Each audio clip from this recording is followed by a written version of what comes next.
По бизнис заедницата и опозицијата со своја реакција за законот за данок на солидарност, правна несигурност, двојно оданочување и нарушена ликвидност на компаниите. Ова се неколкуте негативни ефекти кои ќе ги предизвика новиот данок за фирмите, обвинуваат од ВМРО ДПМН. Според пратеникот Бојан Стојановски, власта повторно го злоупотреби европското знаменце за побрзо да го донесе овој закон кој ќе биде на штета на бизнисот.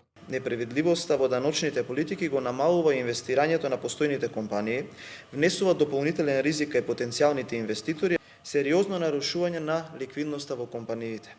Во услови кога се повеќе компании имаат проблем со исплата на плата, со наплата на своите побарувања, кога се соочуваат со зголемени каматни стапки на кредитите, а со се тоа и повисоки рати за исплаќање, власта одлучи да им одземе дел од ликвидните средства и со тоа да им нанесе сериозни последици во работењето. Проблематично за Стојановски е и тоа што со овој данок не се опфатени компаниите кои лани се формирани, а токму минатата година беа основани фирми кои се занимаваа со продажба на струја и за краток период остварија милионски суми на добивка.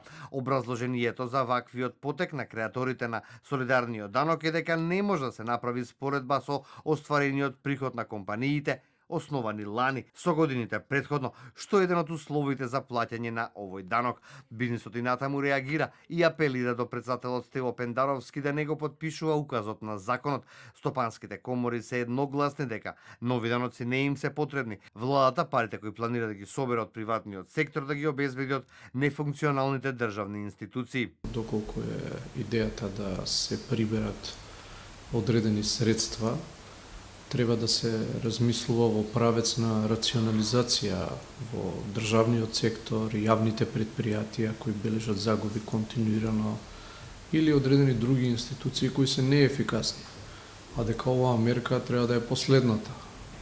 Проценките велат дека околу 200 компании треба да платат околу 80 милиони евра еднократен данок за солидарност, а тие пари според властите ќе се искористат за нови мерки во стопанството. Овој данок ќе имаат обврска да го платат компаниите кои лани имале поголем приход од 10 милиони евра или пак приходите им се зголемили за 30% во споредба со последните неколку години.